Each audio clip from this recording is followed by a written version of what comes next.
Hello dears, welcome to Nithi's cook and joy. പുതിയൊരു വീഡിയോയിലേക്ക് എല്ലാവർക്കും സ്വാഗതം. ഇന്ന് ഉണ്ടാക്കുന്നത് നല്ല അടിപൊളിയായിട്ടുള്ള വളരെ എളുപ്പത്തിൽ ഉണ്ടാക്കാൻ പറ്റുന്ന കുറുകിയ ചാറോട് കൂടിയ അടിപൊളിയായിട്ടൊരു മത്തിക്കറിയാണ്. ഇത് മത്തി വെച്ചിട്ട് മാത്രമല്ല, നിങ്ങൾക്ക് അയിലയിലോ നെത്തോലിയിലോ അതുപോലെ ഏത് മീനിലോ നമുക്കിത് ചെയ്തെടുക്കാം. അടിപൊളി ടേസ്റ്റാണ്. ഒരുവിധം എല്ലാ സാധനത്തിൻ്റെ കൂടെയും ഇത് കോമ്പിനേഷനായിട്ട് പോവുകയും ചെയ്യും.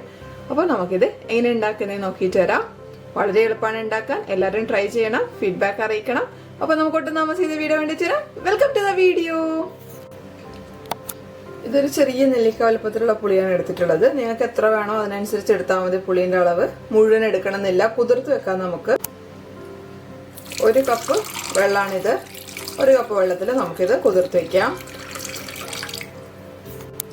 നമ്മൾ എടുക്കുന്നത് 2 തക്കാളിയാണ്. ഈ ഒരു വലുപ്പത്തിലുള്ള ഒരു അത്യാവശ്യം ചെറിയൊരു തക്കാളിയും ഒരു മീഡിയം സൈസുള്ള തക്കാളിയാണ്.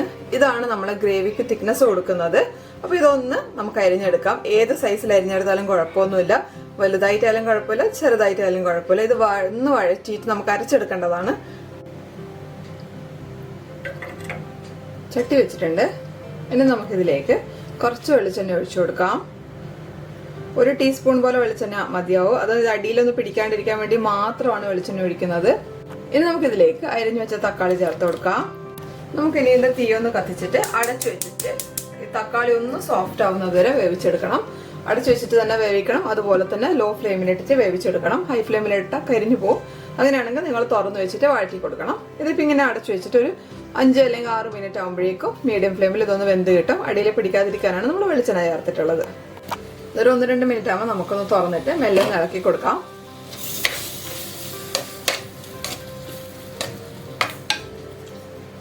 വീണ്ടും അടച്ചു വെച്ചിട്ട് നമുക്കൊന്ന് വേവിച്ചെടുക്കാം.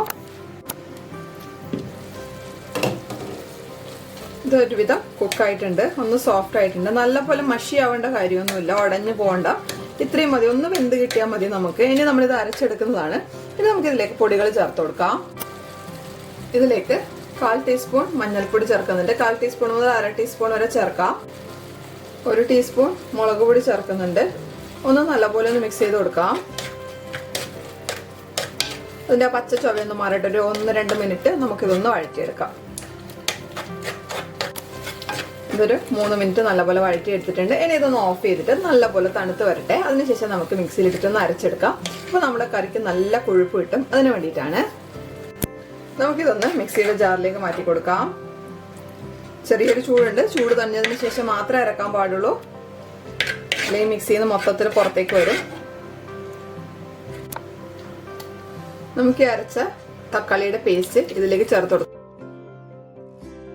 തക്കാളി പേസ്റ്റ് നല്ല ഫൈൻ പേസ്റ്റ് ആയിട്ട് അരയേണ്ട ആവശ്യമൊന്നുമില്ല. ഇത്തിരി ഒന്ന് നല്ല പോലെ ഒന്ന് അരഞ്ഞാൽ മാത്രം മതി. ഇനി നമുക്കിതിലേക്ക് നേരത്തെ കുതിർത്ത് വെച്ചിട്ടുള്ള പുളിവെള്ളം ഒഴിച്ചു കൊടുക്കാം. ഇനി നമ്മൾ ഇതിലേക്ക് ചേർക്കുന്ന ഇഞ്ചിയാണ്. ഇതൊരു 1.5 ടീസ്പൂൺ പോലെ ഇഞ്ചിയുണ്ട്.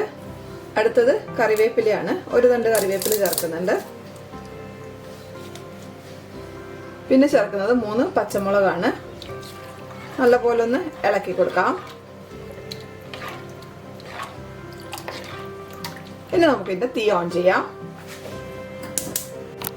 മിക്സിയുടെ ജാറിലേക്ക് 1/2 കപ്പ് വെള്ളം കൂടെ ചേർത്തിട്ട് ഇതിലേക്ക് ഒഴിച്ചു കൊടുക്കാം. ആവശ്യത്തിന് ഉപ്പ് ചേർത്ത് കൊടുക്കാം.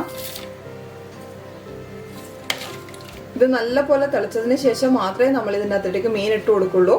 ഉപ്പും എരിവും പുളിയും ഒക്കെ കറക്റ്റ് ആയതിനു ശേഷം നമുക്ക് മീൻ ഇട്ട് കൊടുക്കാം. അപ്പോൾ ഇത് അടച്ചു വെച്ചിട്ട് നല്ലപോലെ ഒന്ന് തിളക്കട്ടെ. കറി നല്ലപോലെ തിളച്ചിട്ടുണ്ട്. അപ്പോൾ നമുക്ക് ഇതിന്റെ ഉപ്പും എരിവും പുളിയും ഒക്കെ ഒന്ന് നോക്കാം.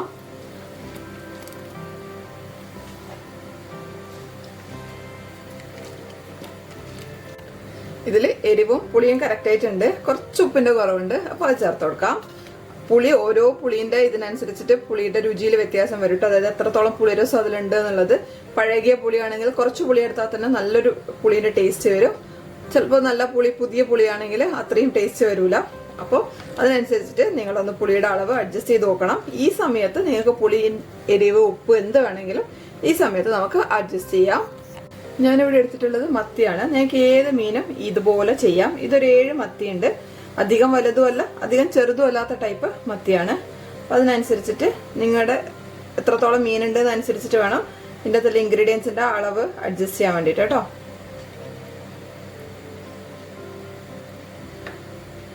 ഇനി ഇതൊരു 5 മിനിറ്റ് നല്ല പോലെ ഇരുന്നൊന്ന് വേവട്ടെ. അടച്ചു വെച്ചിട്ട് തന്നെ നമുക്ക് വേവിച്ചെടുക്കാം.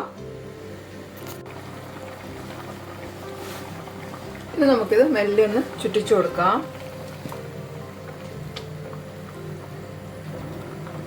ഒരു 2 മിനിറ്റ് കൂടെ ഒന്ന് തിളക്കട്ടെ. ഇതിപ്പോൾ ഇത്രയും തിക്കായിട്ടാണ് ഗ്രേവി ഉള്ളത്. നിങ്ങൾക്ക് ലൂസായിട്ടുള്ള ഗ്രേവിയാണ് വേണ്ടതെന്നുണ്ടെങ്കിൽ പുളി പിഴിയുന്ന സമയത്ത് കുറച്ചധികം വെള്ളം ചേർത്ത് കൊടുക്കുക. ഇനി കുറച്ചുകൂടെ കുറുകി നല്ല കട്ടിയായിട്ട് ആ ചാറ് വേണ്ടതെന്നുണ്ടെങ്കിൽ പുളി പിഴിയുന്ന സമയത്ത് വെള്ളം കുറച്ച് കൊടുത്താൽ മതി. അതുപോലെ തന്നെ മിക്സി കഴുകി ഒഴിക്കുന്ന ആ ഒരു ഇതിലും കുറച്ച് വെള്ളം ഒഴിച്ചിട്ട് മിക്സി ഒന്ന് കഴുകി ഒഴിച്ചാൽ മതി. അപ്പോൾ ഇത് കുറച്ചും കൂടെ നല്ല തിക്കായിട്ട് കിട്ടും. അപ്പോൾ ഇതൊന്നുകൂടെ ഒന്ന് ടേസ്റ്റ് നോക്കട്ടെ. എല്ലാം പെർഫെക്റ്റ് ആണ്. ഞങ്ങൾക്ക് എരിവ് വേണമെങ്കിൽ മുളക് പൊടി ചേർക്കാം, അല്ലെങ്കിൽ പച്ചമുളക് കീറിയിട്ട് കൊടുക്കാം. അതൊക്കെ നമ്മുടെ ചോയ്സിനനുസരിച്ചിട്ട് ചെയ്താൽ മതി. ഇതൊരു മീഡിയം എരിവേ ഉണ്ടാവുള്ളൂ. ഭയങ്കര എരിവ് എന്ന് പറയാനുമില്ല, ഒട്ടും എരിവില്ലാത്ത കറിയുമല്ല. അത്യാവശ്യം എരിവുള്ള കറി തന്നെയാണ്. ഇനി നമ്മൾ ലാസ്റ്റായിട്ട് ഇതിലേക്ക് ചേർക്കുന്നത് കുറച്ച് കറിവേപ്പില, ഒരു 4 അല്ലി വെളുത്തുള്ളിയാണ്. ഇത് ജസ്റ്റ് ഒന്ന് ക്രഷ് ചെയ്തതാണ്, തൊലി കളഞ്ഞിട്ട്. അത് നമുക്കൊന്ന് ചേർത്ത് കൊടുക്കാം. ഇത് കംപ്ലീറ്റ്ലി ഓപ്ഷണൽ ആണ് കേട്ടോ. വേണമെങ്കിൽ അല്ലെങ്കിൽ ഇഷ്ടമുണ്ടെങ്കിൽ മാത്രം ചേർത്ത് കൊടുത്താൽ മതി. പിന്നെ നമ്മൾ ഇതിലേക്ക് ചേർക്കുന്നത് കുറച്ച് വെളിച്ചെണ്ണയാണ്. ഏകദേശം 1 ടേബിൾ സ്പൂൺ വെളിച്ചെണ്ണ ചേർത്ത് കൊടുക്കുന്നുണ്ട്. ഇനി നമുക്കിതൊന്ന് അടച്ചു വയ്ക്കാം. ഓഫ് ചെയ്തിട്ട് ഇത്രയും മതി. നമ്മുടെ കറി റെഡി ആയിട്ടുണ്ട്. ഒത്തിരി വഴറ്റിലോ കാര്യങ്ങളോ ഒന്നുമില്ല. ജസ്റ്റ് ഒന്ന് ഇളക്കി കൊടുക്കാം. നമുക്കൊന്ന് ചുറ്റിക്കാം. നമുക്കിത് അടച്ചു വെക്കാം. എന്നിട്ട് തീ ഓഫ് ചെയ്യാം. കഴിഞ്ഞു. ഇത്രയേ ഉള്ളൂ നമ്മുടെ മീൻകറി. ചട്ടി ആയതുകൊണ്ട് തന്നെ തീ ഓഫ് ചെയ്താലും 1-2 മിനിറ്റ് തിളച്ചുകൊണ്ടിരിക്കും. അപ്പോൾ കറി നല്ല സെറ്റായിട്ടുണ്ടാവും. ഒരു 10-15 മിനിറ്റ് കഴിഞ്ഞാൽ നമുക്കിത് സെർവ് ചെയ്യാം. നല്ല ടേസ്റ്റുള്ള കറിയാണ്. ഇത് നമുക്ക് അപ്പത്തിൻ്റെ കൂടെയോ പൊറോട്ടയുടെ കൂടെയോ ചപ്പാത്തിയുടെ കൂടെയോ പുട്ടിൻ്റെ കൂടെയോ ദോശയുടെ കൂടെയോ ചോറിൻ്റെ കൂടെ ഈവൻ നെയ്ച്ചോറിൻ്റെ കൂടെ വരെ നല്ല അടിപൊളി ടേസ്റ്റുള്ളൊരു കറിയാണ്. അപ്പോൾ എല്ലാവരും ഇതൊന്ന് ട്രൈ ചെയ്ത് നോക്കണം. ഇത് മത്തിയിൽ മാത്രമല്ല, നിങ്ങൾക്ക് കയ്യിലോ അല്ലെങ്കിൽ ഏത് മീനിലും നമുക്കിത് ചെയ്തെടുക്കാൻ പറ്റും. നെത്തോലിയൊക്കെ ചെയ്യുവാണെങ്കിൽ നല്ല ടേസ്റ്റാണ്. അപ്പോൾ എല്ലാവരും ഇതൊന്ന് ട്രൈ ചെയ്ത് നോക്കണം. നമുക്ക് അടുത്ത വീഡിയോ ആയിട്ട് വീണ്ടും കാണാം. അതുവരേക്കും എല്ലാവർക്കും നന്ദി, നമസ്കാരം. Thank you for watching. Bye. എല്ലാവരും ഹാപ്പി ആയിട്ടിരിക്കുക, ഹെൽത്തി ആയിട്ടിരിക്കുക. വീഡിയോ ഇഷ്ടപ്പെടുകയാണെങ്കിൽ ഷെയർ ചെയ്യാൻ മറക്കരുതേ.